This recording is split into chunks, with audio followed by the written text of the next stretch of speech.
Image Paodam mi eng tabiba punamapu khurumjari ngasigi maroiba pauda hiram kharada yanaba porakpadagi ban handokre numinini sathagadaba amukogi silver jubilee thoram ngasi minister bisorjina hudokre loinana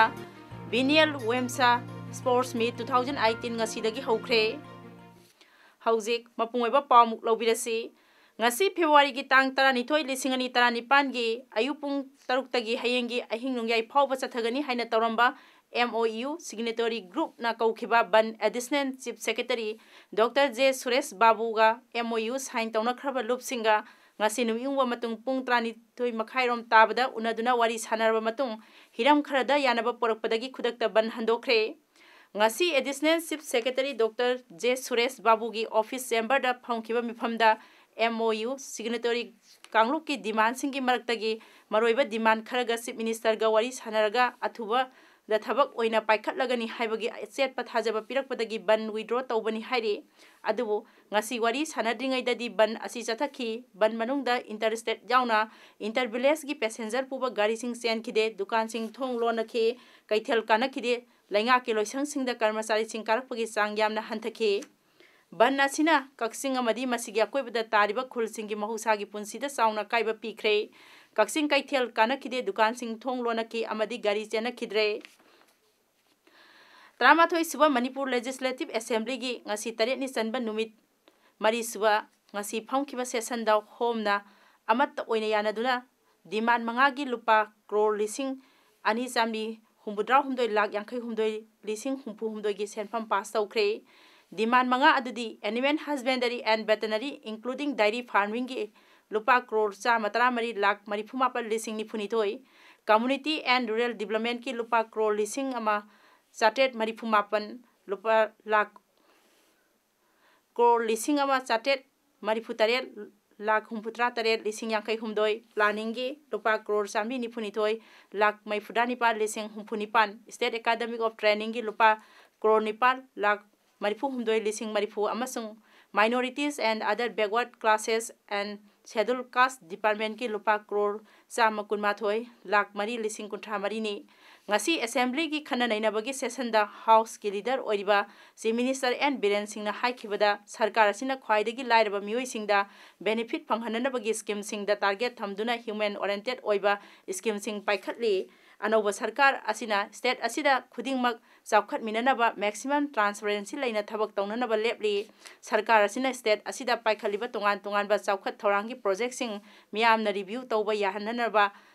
digital application gi website hangdokre hairi chief minister na makha taraduna lamdam masigi miyam gi punsi mahing phagathanana ba honari lamdam masigi singtam animak punna chawkhat minanaba topographical the base tawba budget puthokpa darkar oi haiki chief minister gi aikhoi lairik yengminasi haina mingthonba scheme su numit 10 gi manungda launch tawragani haina su chief minister na thajaba pikhi Mukhamantri Nongthombam Birena Manipur da maru aina singi jila gi manung hanjinba mafamda year dispensary karamba matamda haugadage haibasi donor amadi civil aviation minister na lepkani wafam asing asi Manipur Vidhan Sabha gi wahang pakhum matamda opposition congress MLA K Ranjit na hanglakpa wahang gi pakhum da mantri na phongdokhibani Mukhamantri na makha tarduna year ambulance haudoknaba kendra da khanghalakpadagi thabak asi paikhanaba pau phaunari makha tana Pongdok laduna miyamgi interesta MLA na hanglakliba asi yamna maram chai year dispensary gi wafam asi 2013 donor minister na hairamba lai anoba sarkar asina hek lakpaga mukhyamantri na civil aviation minister da dio letter iduna hairiba year dispensary asi thabak haunaba taksinduna lakli masi kendra da sada maifudra raijana sada tara puthoktuna chalaigadabani punna pawan hans helicopter taru Awang nongpo raija da thabak tawgani masigi headquarters na Imphal amasung Shillong da oiduna helicopter amamam laigani masigi damak civil aviation da doctor amasung staff raija sarkar na puthokani haibagi wafam khangan khre transport director Shillong चतुना DoNER अमसुंग civil aviation की official सिंगा उनरगा minister हेक यारकपगा थबक हौरगनी हाइखे मिसम अमसुंग एम्प्लॉय द पीबा सेनफम सीबदा लुपा लाख मंगा पुंसी सुपा सोइनारगना लुपा लाख अनि अरुबा फिबम द सोपदा लुपा लाख अमा खरा सोपदना लुपा लिसिंग कुन वाफम असी मणिपुर विधान सभा ओपोजिशन की कांग्रेस मेंबर के रंजिना हंगलपो वहंगी पखुम मुख्यमंत्री ने फोंदोखिबनी मुख्यमंत्री ने मखा तारदुना एक्स ग्रेसिया की सेंफम हेंगतनब थौरांग लेत्रे एक्सीडेंट की थौदोकता लेखिदब मियोइदा एक्स ग्रेसिया पीब यादे हाइखे होम की थौसु पुरिबा मुख्यमंत्री बिरेना लिसिंगनी तरहमदोगी मेल कांस्टेबल लौबगे फल हाइदोक्तना लैरिबा असी हाइदोकनबा खंगलकले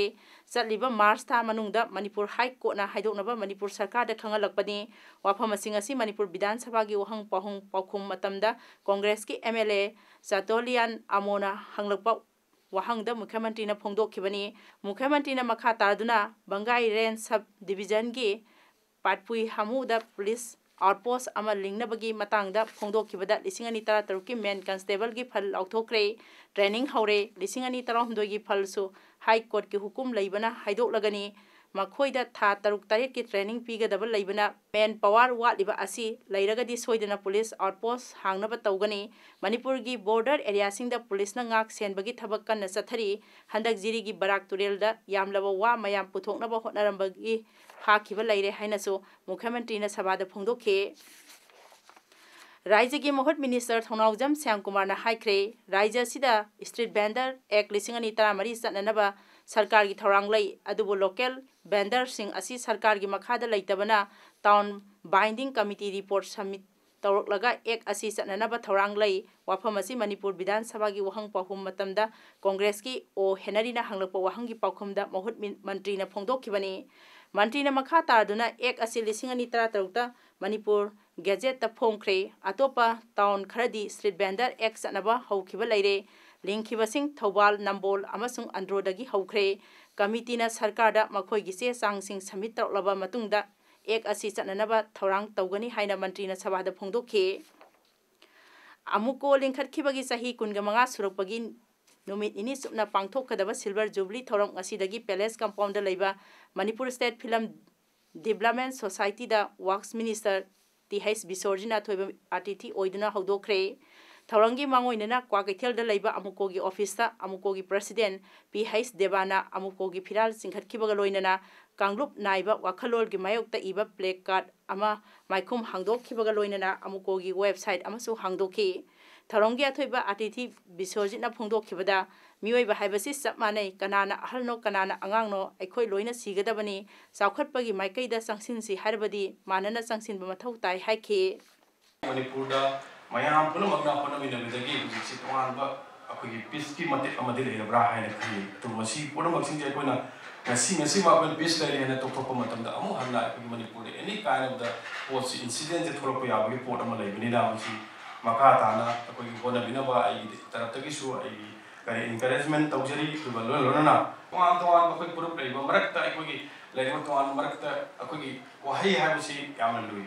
ai na ngam da su ama su matam da modu ki criticize tor kan nei rak pa to an ma gi sangta lai ba ma gi adu ga lai ri ba pandam di sa pa na port na to oi ba अदर मरकता अखोई वाखन अखोई हेक खितंग slightly difference Lakhpa अदुगा मरकता वाही वता खरा सुनेरपदगे अखोई मरकता लेबसे मसी लेंतनबा अदुगा अखोई वाखलोंदा आई हाइजब तारे मसी आई थेंगजरपा आई एक्सपीरियंस दा आई पॉजिटिव एटीट्यूड हाइबा मी अमना फतबा नत्रगा अखोई नेगेटिव ओइ वांगाम गसु आई पॉजिटिव ओइ लोबो नमदगी मदुगी मरकतुदा अखोई मसिन अखोई मसी मिनिमाइज प्रॉब्लम थोकदा मिनिमाइज तोगने हाइबसे आई से थाजबनी स्कूल तमलिबा महैरोइसिंग अमदी पिकलिबा आंगांसिंगबु तिल लैबगी अनाबा क्यादगी ngakthoknaba amadi leibak asigi angangsingbu masamau phana angangsing oihananabagi pandamda hayeng February tang 13 da pangthokkadawriba National Deworming Day thaurangi mangoinana Kaksing District ki oinaso National Deworming Day gi thauram ngasi Deputy Commissioner Kaksing Nailenthang Telena Practicing Junior High School Kaksing da hodokre District Health Society Kaksing na sinduna pangthokkiba National Deworming Day haudoppagi thoramda DC Kaksing Nailenthang Telen IS na Chief Guest Chief Medical Officer Kaksing Dr. S.S. Mangol Singh na President District Family Welfare Officer Kaksing Dr. KSS Memsa Devi, ICDS Project Kaksing CDPO S Milan Kumar, Jerio Kaksing Y Asobana Guest of Honor Sing Oike. Ngasi Hogdopa Numita, Practicing Junior High School Kaksing Gim Hiroi Sing that til Laitanaba Hidak Pizaki, Hayang National Dewarming Day da Kaksing District Manung da Laiba, Anglewadi Center Sing Amadi School Sing da Sahi Amadagi Tramapan Pogi Manung da Laiba, Angang Sing Amasung Mahiroi Sing da Hidak Pizagani Haire. Tha asigi taradagi tramathoi phauba India Fitness and Bodybuilders Federation IFBP miyeng makhada Metroplex Gym amadi Body Craft Gym Bangalore na chinduna Rajaji Nagar Bangalore gi Dr. Rajkumar Auditorium da pangthokiba humputaruk suba National Fitness and Bodybuilders Championship 2013-14 da Junior Overall taduna gold medal phanglakraba yaripok tagi longjam Naresh ngasi lekai miyamna taramna okre Kekru Development Youth Club amasung Kekru Yari Club Yaripok anina sinduna pangthokiba bodybuilder Longjam Naresh taramna opagi thorom aduda Yaripok Municipal Council gi ward number 9 gi councillor Kanjengbam Ito Kekru Yari Club ki president Athopam Sunil amadi social worker kana thorom mapuching oina saruk yakhe India gi bodybuilder Sahum Rom Saruk Yaduna Pangthokiba National Championship Aduda Naresna Bharat Kishore Junior Tall Group ta gold medal lobada natana overall titles phanglakibani hairi mahak yaripo Kekru Makha Lekai dagi Longjam Nageshwar amadi Longjang Ongbi Memton anigi masanupa ahalni mahak yaripo top chingthada leiba lamjanba jimda Loitanjam Norenge Lamjing Makhada Sanaduna Manipur MSR Bodybuilder Association gi makhada National Championship aduda saruk yarubani hairi Manipur State Legal Service Authority amadi District Legal Services Authority na Jiribam District asigi oina Legal Aid Clinic manga amadi Students Legal Literacy Club ani ngasi haunabi matung ina hangdokre ngasi ayuk pung 8 da sorok atingbi Legal Aid Clinic haunabi matung ina Jiribam gi Adaksa KH Janakina athoiba mithung oiduna pangthoki Tharongi manung sana Legal Awareness Program amasu pangthoki matungda Singdong Laikai da Additional Session Judge First Class W Tonen Maitaina Legal Aid Clinic hangdoki Champanagar dana Dibong GP gi Pradhan RK Nobin Sanana hangdoki Jiribam District asigi oina RK Sanatombi Bidalaya da Students Legal Literacy Club hangdoki hayengsu thorom asigi makha chatharpo oina Laisabi Thol Sonapur da Legal Aid Clinic aduga Lalpani High School da Students Literacy Club hangdokani Kaksing District Headquarters ki laifam gi matang da sayet naba thokliba asi hauji chathariba assembly mifamda asengba asumba wafam ama lengak na khangan view haibagi matangda Kaksing District Infrastructure Development Committee KIDC Kaksing da sendona lakliba tang 35 da wakat mifam phamnabagi damak club NGO singi oiba meeting ama Kaksing Ningthau Lekai mandapta hayeng ayupung ni pantabda pangthok lagani haina Kaksing District Infrastructure Development Committee gi serol amana phongdorkli haidiba mifam sida lamdam sigi miyamna su saruk yabiyo haire ngasi Tenopal District Police Tenopal District Administration NAV ITMR amadi ITN Assam Rifles ki apunba khongbu ama Tenopal SP Dr. S Ibomsa Singnalu Singduna Masigi SDO ST Rithung Anal STPO More Sandip Gopal Das DSP Commando More Thomas Thoksom OC Tenopal Inspector SK John Lamkang OC More Dominic Yauna Nungtak Singsangi Molpi Village Gomi Village amadi Bongmol Village ta Poppy Plantation Sing manghanbagi thabak adu ngasi ayupung 8 makhaidagi nungthil pung 3 makhai phawba chathaki Sarakna ekar kuntra mapanda tharamba lupa crore aniga la kuntra mari rongi oigadaba poppy plant sing manghan khre hairi SDO SDO masi oiba kogi SD ritung anal sam sewire aduga ai samna litawaga koi mapu masi tana ikoi topom pung district to bot khigani aduga koi si daiba loiba nau se koi ngasi district to ngamna ba kheng bok sa koi anajagani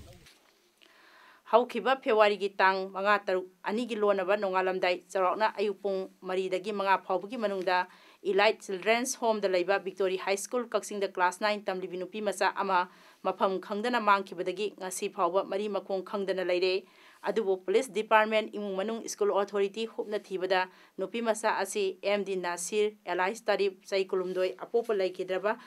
Kayajudin Kairau Makting Makha Lekai da Leiba Nupa Masa Asina Moithem Tauraga Losinduna Thambani Haiba Khangle Nupi Masa Sibu Phajinduna Thambabu Kana Yaningdaba Phongdoktuna ngasi Victoria High School gi Mahairoi sing Oja sing amadi school authority singna wakat mifam phamkhre maduda maral leijadrabi sahi 12 damak ngairibi Mahairoi asigi punsi kanbio maral leiba kinepar phabio loinana nupi masa asibu kananaba honabada iramda masida leiriba civil society organization maira paibi sing club organization Mahairoi singi loop amasung Manipur Kunaida Laiminariba Puruk Kudimora Mateng Pangbiu Haina ngasigi Khongjang da saruk ya kibasingna phongdorkle Hauji oiriba Thawal Turengi phibam phagat hananabagi damak ngasi Thawal Turengi nak yata khundariba lam singi club organization singi oiba mifam ama pangthoktuna apunba committee ama semkhre haina ngasi pawmi singa unaba amada committee gi mioi singna phongdokre Thawal Turel Mothaliba Sibu Phagat Hananabagi Thawal Turengi nak yata khundariba lam sigi club organization singi oiba committee asigi chairman AK Bisorjina phongdorakpada ngasi semkiba Thawal Turel kanba committee asina Thawal Turel bu mothaliba asi fahananaba sarkar amadi mari lainaba singda taksinba haina amata oina yanare Andro Wangkem Thawal amadi long kendra phauduna seliba Thawal Turel gi ising asi sijinaba yadana molakliba sibu yangsinbinaba amadi Aruba Afaba Turel Ama Ohenbinaba Turel Asigi Nak Yata Tariba Club Organization Singna Mari Lainaba Lainga Kimio Singda Kayarakana Haijaduna Lakli Adubungasi Pauba Miamna Apamba Positive Oiba Response Amata Laktaba Amadi Turel Ising Ase Adumok Motuna Ladiba Ngasi Club Organization Singi Committee Asi Sem Kibani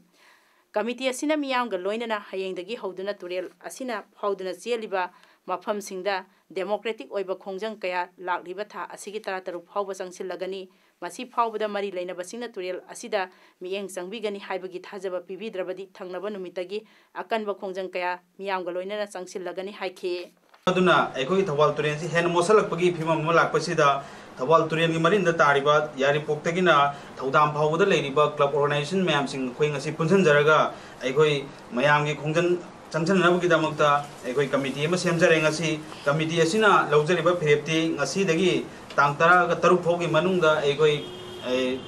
Thawal Turel sibu luna chelhanaba gidamakta ekoi